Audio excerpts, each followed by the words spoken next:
Welcome to the Allen Eagles Fans Club AEFC Finally Friday Football Podcast for 2018. This was a bye week for the Allen Eagles and also all of the district.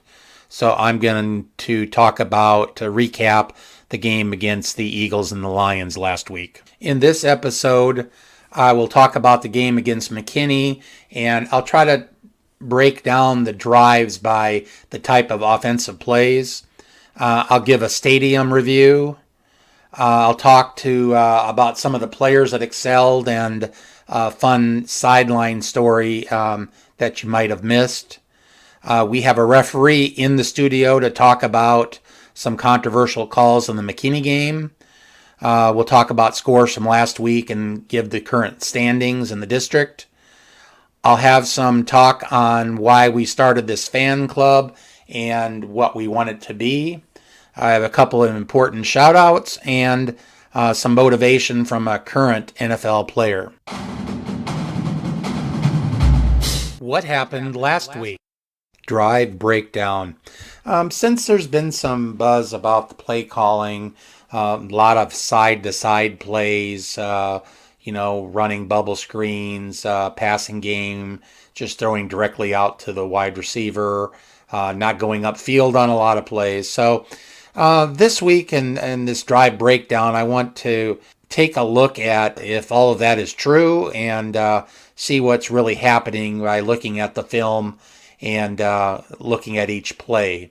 So for the drives for Allen, Allen got the ball first. Usually we've won the toss and deferred, so the evening kind of started off a little bit odd. But so on Allen's first drive, there were 5 plays. 4 I'd consider side to side, and side to side I'm meaning they're going one direction or the other. Definitely not up the middle. That short passing game or running game. And then they had one play up the middle or downfield, and that's kind of plays that I'd consider between the tackles or a significant move or pass toward downfield. So in those first three were passes side to side. There was a 17-yard to Theo Weiss and a 35-yard to Jawan Mason, and then Grant Tisdale did have a pass batted down. The result of that was Allen kicking a field goal, so at that point it was Allen 3 and McKinney 0. On drive 2, there were 6 plays. 5 were up the middle or downfield, and 1 side-to-side pass. There was a 4th down on the McKinney 2-yard line, and Allen chose not to go for it, but that ended in a missed field goal.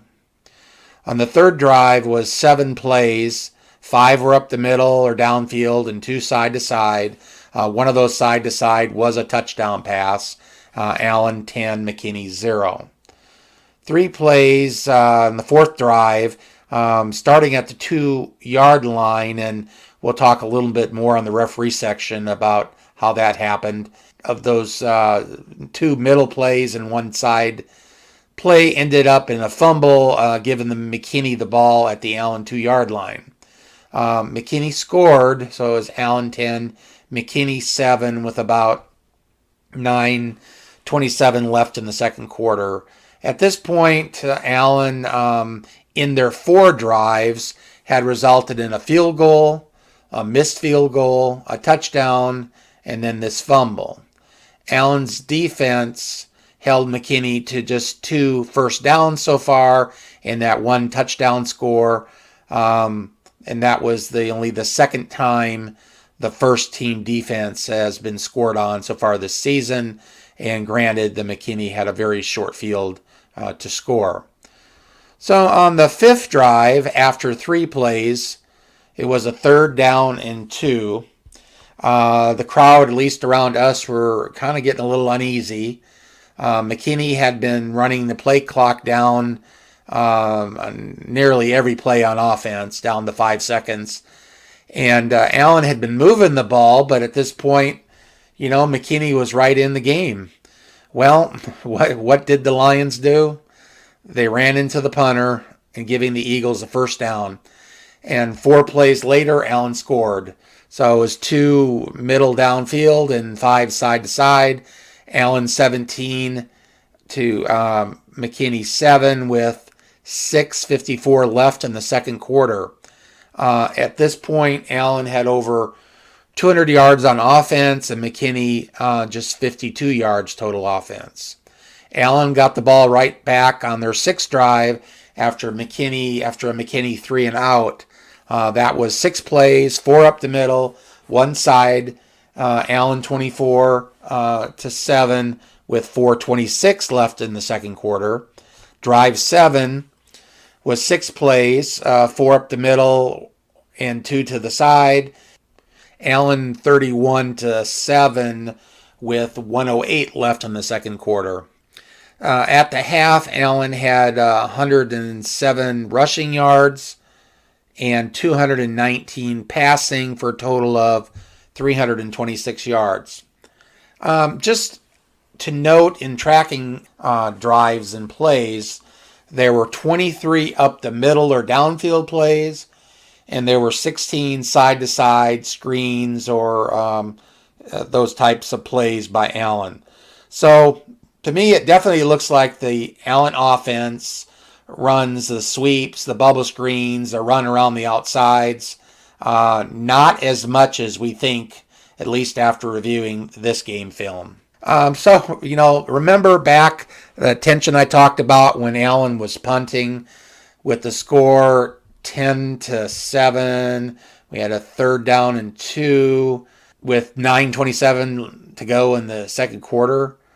When we got the ball back on that drive after that penalty, Allen scored on their next 7 possessions, all touchdowns. There was a field goal in the middle, so it was 3 at a field goal and then 3 more touchdowns. That's running up a score of Allen 54 to McKinney 14, which was the final.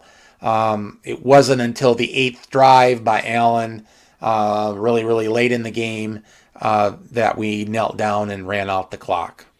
And this little segment inside what happened last week, I'd like to call New Stadium Review. And this probably won't happen very often, but since we visited the new McKinney ISD Stadium, I wanted to give a few thoughts and experiences and what I heard about the stadium. First of all, I've heard several reports and comments from people about the cost of the stadium, and in my research, it looks like it was came in at $69.9 million. So as far as the location, initially when I discovered where the stadium was built, I was a little bit surprised that it was as far south as it is, just across 121, nearly in North Allen. In fact, I think at least that the stadium is closer to Allen High School than at least one of the McKinney schools. So it is not very far away. So should be a pretty easy stadium to get to. At least I would have thought anyway. Going there by the Outlet Mall and going up Chelsea Road Boulevard and across 121 that turns into Hardin, that goes by the front of the home side stadium, and then you'd have to turn on McKinney Ranch Parkway, I believe it is, to get around to the backside visitor side. But after doing some driving, looking at the stadium, I got to thinking that the Chelsea Road could be pretty congested, as it's just one lane all the way through there. And of course, getting by the Outlet Mall can always be a little bit busy along through there. So I went in through going up to El Dorado and looping around, and then staying on the frontage road. And it looks like you're going way too far south past those car dealerships, but lo and behold, there was the McKinney Ranch Parkway that you can hit and then head into the stadium. And kind of the same for going out. If you head that east direction on McKinney Ranch Parkway and up there by where some apartments are, you kind of take a left and go back through and then come in between two of the dealerships that gives you access to the frontage road and can get right on 75 south heading back into Allen. So that was an easy out after the game. So walking in the stadium, noticed the open concourse design that looked really nice. Bright stadium, scoreboard was really bright. They have a facade, I guess, going around the stadium that lights up, has scoreboard information for their advertisements. It syncs up with the video board. It's kind of a nice presentation. They had a good PA system. The play-by-play announcer seemed to be very accurate, and that part was really good. The scoreboard's at the north end, and there was a facilities building that they use for various things, I'm sure, for the school down on the south end with the locker rooms and so forth. Now a few things that were a little bit more of a problem. One of the things was the parking on the visitor side, I guess, filled up before 7, and people were having to either illegally park or go over to the home side and then walk around. So I don't know if adding additional parking is something that they can scale up later as the McKinney schools grow, but it appears that the 6,000 seating for the visitor side doesn't really allow for the equivalent of the cars needed for those 6,000 people, at least at this time. And then also with the concessions, there one concession stand on each side. There was a place to walk between, but it was guarded and you couldn't cross over to either side.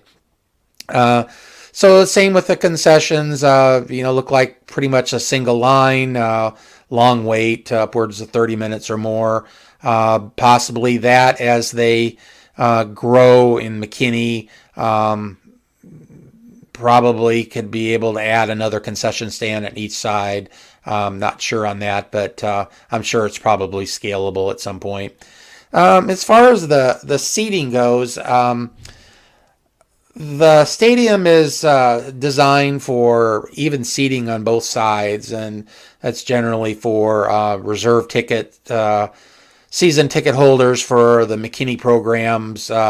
When they're playing on an away game there at the stadium, they can sit in their seat on the visitor side, which would be the same location.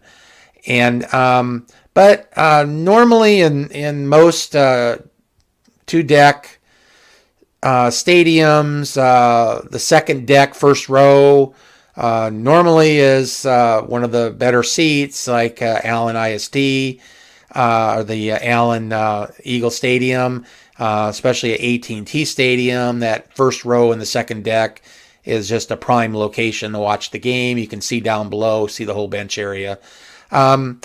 But there at McKinney, that first row, you sat relatively low down in the seat with a fairly high cement wall in front of you and a bar. So in order to, you could see the game well enough, but to look down at the bench or see any part of the bench, you really had to sit up high or, lean over. And then the design in the stadium, there's really 3 sections that they're offering for reserve seating. At least they did on the visitors. I think it's the same on the home side too. But in the middle section is all of the plastic folding stadium seats with the little armrests on each side. And then in the 2 neighboring sections, only half of that section had the stadium seats, and the rest were standard bench seats with no seat back. So I've been hearing that there were some people that came in as general admission, saddled up right those bench seats right next to the blue seats, thinking they had scored a great seat for the game. But later were told that they had to leave And on a few occasions anyway, it sounded like by that time most of the good seats were gone. So there were some people that weren't very happy. Reports that there was no ushers up in the second deck to help people understand where the seating is and keep people out of that section that without the stadium seating that had a reserve seat to help with and assist with that. So there's a little bit of things to work on. The stadium suits McKinney's programs, I'm sure, very well, and they should be proud of the stadium. But for Allen and filling up, especially a visitor side, it was a little bit difficult. So it would possibly not. I wouldn't think would be an option for, like I say, an Allen playoff game to use the stadium. Probably be unlikely that would be happening anyway. 6A there in Region 2. So one thing I did just hear recently that McKinney ISD has won the bid to host a 2018 Division 2 National Championship game December 15th. You can Google Division II football rankings and see who the top teams are in that division, but Texas A&M Commerce won last year. The games for here the last several years had been in Kansas City. Northwest Missouri State had won 3 out of the last 5 years. So that's kind of a fun game coming to McKinney. Frisco hosts the FCS National Championship game where North Dakota State has won 7 out of the last 8 years. Inside the Allen Eagles huddle. So here are a few plays and players that stood out in the last game. Number 21, Lane Lewis, had a really great tackle on a kickoff return in the first quarter. Number 9, Luke Jasic, got the start for Jaden Healy, who was out with an injury. 93, Seth Mason, forced an early quarterback McKinney throw on their second drive. There were several other times he was in the backfield. He had a great stop for loss in the first half, I think on McKinney's third drive. Number 8, Jawan Mason, and Darian Sherfield, number 4. They need to work a little bit on anticipating the ball on punt returns and talk to each other who's going to make the catch. They've been mostly making fair catches, not ever trying to advance the ball. Later in the game, that improved. Sherfield had a 38-yard catch on the Allen second drive. Number 19, Bryson Green, had a touchdown on Allen's drive 3. 15, Thomas had a good sack on McKinney quarterback early in the third quarter. And then in the second half, when Luke Jasic interrupted an attempted fumble recovery from the McKinney quarterback, Casey Curl jumped on the ball. And when the defense unit came off the field, they all gathered around, and coaches and all, it looked like, at least defensive coaches. And KC tried to spin the ball, but I guess initially it didn't work. Didn't look like it worked, so he tried it again, and so then it spun on its tip as the players pretended to warm their hands like a campfire.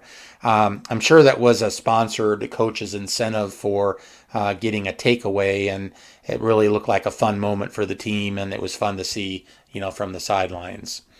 Theo Weiss on the second drive of the second half, he just had a 10-yard pass, but he put a great move on McKinney's number 11 and to get around him for that few extra yards.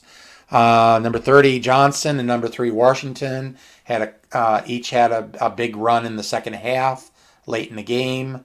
Number 5, Raylan Sharp, continues to impress when he comes in to the game late as quarterback. This offense just keeps scoring until they finally kneel down on the ball to run off the clock. Selden Manning sat out the game due to an injury. Just a little note on defense. I got this stat from Kerry Lowry of the Old Coach, and I have a little shout out for him a little later. But through the McKinney game, the defense has not allowed first down on 13 of 54 third downs from the opposing team. So that's running about 24%, something like that, where teams are not going to get a first down on a third down. So that's a pretty interesting stat, just to show, how strong our defense is, and keeping the other teams from continuing their drives and getting them off the field. Referee, what's the call? Today I have special guest Ken Lento in the studio. I'll have him explain later why he started the Allen Eagles Fan Club. Ken, can you briefly explain your history and role as an official? And then I have several questions from the McKinney game that I'd like to ask you about. Hey, Scott, thanks for having me here today. I really appreciate it. I started football fishing about 5 years ago. I'm in the Tasso network of officials. Work right now with the Dallas Football Officials Association. I actually started with the Fort Worth Football Association, moved over to Dallas after my first year. And I do Friday night games and sub-varsity games for the area. Okay, one of the questions I had from the McKinney game, on a McKinney punt, it bounced down around the 2-yard line. The McKinney guy caught the ball about at the 2 after the bounce and then ran it into the end zone. We thought probably it should be a touchback, but they ended up marking it at the 2-yard line. Was that the right call?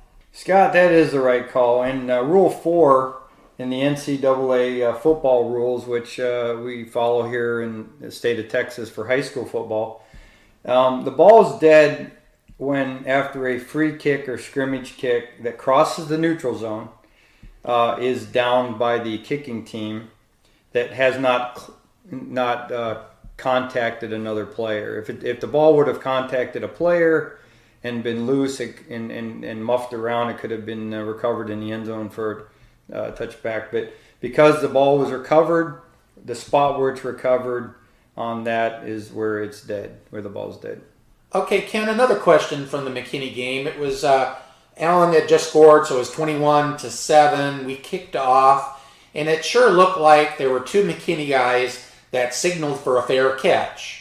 If I remember right, it didn't appear there was a penalty flag thrown, but it did look like the referees talked about it, and maybe they backed them up back 10 yards from the 25-yard line because they had the ball at the 15 at that point, but I'm not really sure what the rule would be on that. There possibly could have been another penalty on the play. The referee didn't really announce it very well. It just seemed kind of confusing. Well, Scott, a couple things there to look at. First of all, the fact that the officials moved the ball to the 25 probably says that they agreed there was a valid fair catch signal made. Because then, in the new rules this year, wherever you fair catch the ball within the 20-yard line back to your goal line, that ball automatically goes out to the 25. Sounds like they moved it to the 25 for a valid fair catch and then put on a penalty for something else. I kind of watched the film, and I didn't see the official give the signal for that, but I did see there was a potential block in the back and that return. So maybe that's what they ended up calling. Wasn't very clear. So Ken, this didn't happen in the game, but it was brought up from the people around us. We're talking about it. Kind of a what-if scenario. If a player is receiving a kick and he calls for fair catch, but the ball bounces in front of them, if they pick it up and try to advance the ball, is that an illegal fair catch, or is that just a live ball since it hit the ground and then the fair catch is kind of waved off because he didn't actually catch the ball? So the fair catch rule basically states it's a catch by Team B, or the team that's receiving the kick, who's made a valid fair catch signal. It doesn't really clearly state whether or not if the ball hit the ground and they recover it, The whole idea of a fair catch is that the receiving team is getting protection. The receiving person is getting protection to catch the ball, field the ball, and that's where it's usually going to become dead. There is also an invalid fair catch signal where if the team B or the receiving team signals for the fair catch after the ball has hit the ground, that would be an example of an invalid fair catch. Again, it has to cross the neutral zone to do that. So. Okay, Ken, another thing, there was a Raylan Sharp run of about 70 plus yards, and it ended down with a horse collar penalty at the McKinney 5, but then it was called back for Allen had a holding, and they ended up having to replay the down. So that always made me wonder, if that was a personal foul, shouldn't that greater penalty be the one that gets enforced? I know if it was anything after the play, then that would count as a personal foul. But can you kind of explain that rule on offsetting, even though one penalty could be much more severe than, say, the other penalty?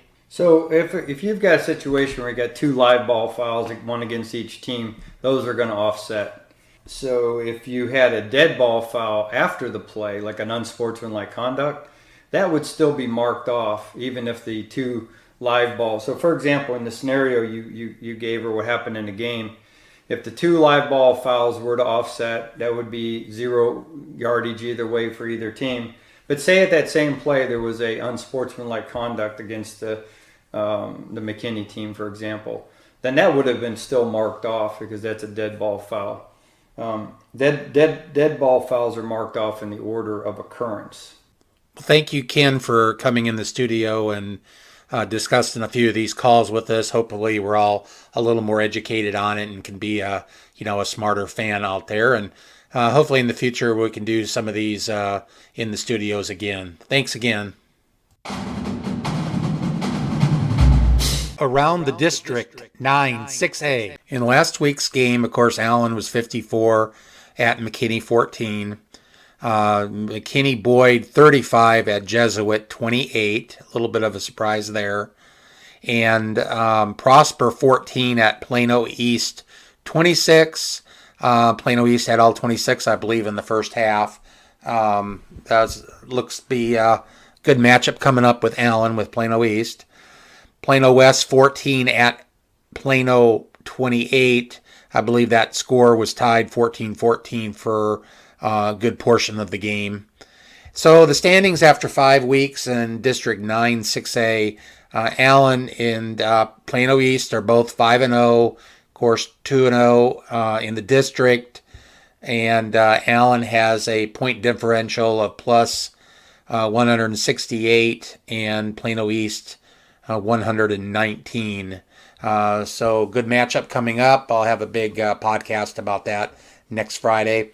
In the middle of the bunch, at least as far as district, 1-1 is Prosper, Jesuit, Plano, and Boyd. So I guess it kind of looks like those 4 schools will be battling for the last 2 playoff spots, and then finishing up McKinney and Plano West have yet to win a game. Special guest interview. Okay, like I said earlier, in the studio I have special guest Ken Lento, and he kind of, along with a few of us, we started up the Allen Eagles Fans Club, and I know he kind of had a few reasons why he wanted to try to get some of us together and try to get more people involved. And Ken, can you kind of describe how you, as an Eagle fan there for years ago, how you were getting frustrated with just, I guess, the lack of information that might have been out there? Yeah, I used to go to the games and try to follow along and try to find out whatever I could about Allen Eagles football and other Allen sports, and the information just wasn't really available. And then we started a group through meeting through football primarily. A bunch of us just met, and we all were going to games early and going to practices and got to know each other. So we said, hey, we'll form this little club, and it's open to anybody. It's not a closed group like some others, but it's just really for everybody to get information. So we started a Twitter page, which now has over 1,500 followers, and we'll post as much information there, scores at the games, information that we see about the team, or other important things that people might want to know. And we have that YouTube page now that we try to put up a Finally Friday podcast every week, and we encourage people to add comments there. There's also a link to Discord. We're working toward that, where we can have a little community inside there that we can be online and be able to talk to different people and maybe discuss subjects, or you can add where you want particular material, maybe in future podcasts and things like that. And I know too, it's just like, there's not a lot of information out there. You talk to the casual fan and they sometimes don't know, a lot of information. So we're just trying to use this as a way to just get, kind of some really good facts and information out there about the team. Yeah, I agree. It's we have little get-togethers once in a while. We have some breakfasts on. We set up on Friday mornings during the football season, and I've gone out myself personally in a lot of the other sports as well. This year, girls softball, boys baseball, wrestling, basketball, and just tried to, provide some of the similar information about some of the other sports that are going on as well. Well, thanks, Ken, for being in the studio with us and explaining kind of how this whole Allen Eagle Fans Club got started. And hope everybody out there enjoys the podcasts. And like I said, comment on the YouTube page or on the Twitter. And thanks for listening. Sponsors and shout-outs. I have a couple of shout-outs this week. First, to Carrie Lowry of the Old Coach team, giving me that stat about the number of third down plays and the number of times that the offense had been able to get a first down. So pretty impressive there. And just Carrie, I know he works hours and hours each week preparing material for the game, and I appreciate his work on that. And he, I think, probably is the only one around tracking like third down conversions. And I know he has said in the past that in preparation for a game, like say Plano East coming up, he'll go through play-by-play of every game by that team or Plano East and track tendencies and third downs and all kinds of things. So just a thank you for that and all the work that they do providing us information on their Old Coach show. And also, I'd like to make a mention of a guy that's got a YouTube page up where this season he's been, always seems like he's in the right position and has a great camera, doesn't have a lot of people standing in front of him. I'm not really sure how he does it, but he does a great video of all the plays in the game, skipping the in-betweens and things like that. So most games move about 15, 16 minutes. And a shout out to his YouTube page. It's called Live Limitless 120. If you want to check that out. Again, thanks for doing that. Motivational reflections. Success isn't owned, it's leased. And rent is due every day. J.J. Watt. Final thoughts. I plan to have an in-depth preview of Plano East and Allen next week on the podcast. If you have any comments, questions, or topics you'd like us to bring up in the next podcast, comment below on the YouTube page or comment on Twitter. You can also contact us directly at AllenEaglesFanClub, all one word, at gmail.com. Note the fan is not plural in the case of the Gmail address. I'll include that in the bottom of the YouTube page too, so you have that. And thanks for listening to another week of Allen Eagles Fans Club Finally Friday football podcast for Week 5 recap show. Go Eagles!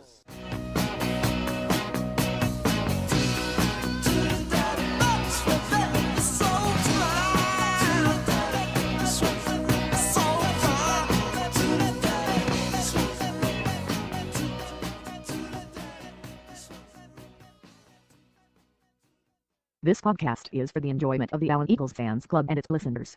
We are not associated with Allen ISD, Allen Athletics program, or have any direct knowledge of what is presented in this podcast. We gather information from public media, watching practices and games. The information presented in these podcasts are subject to change, error, and the opinion of the Allen Eagles Fans Club.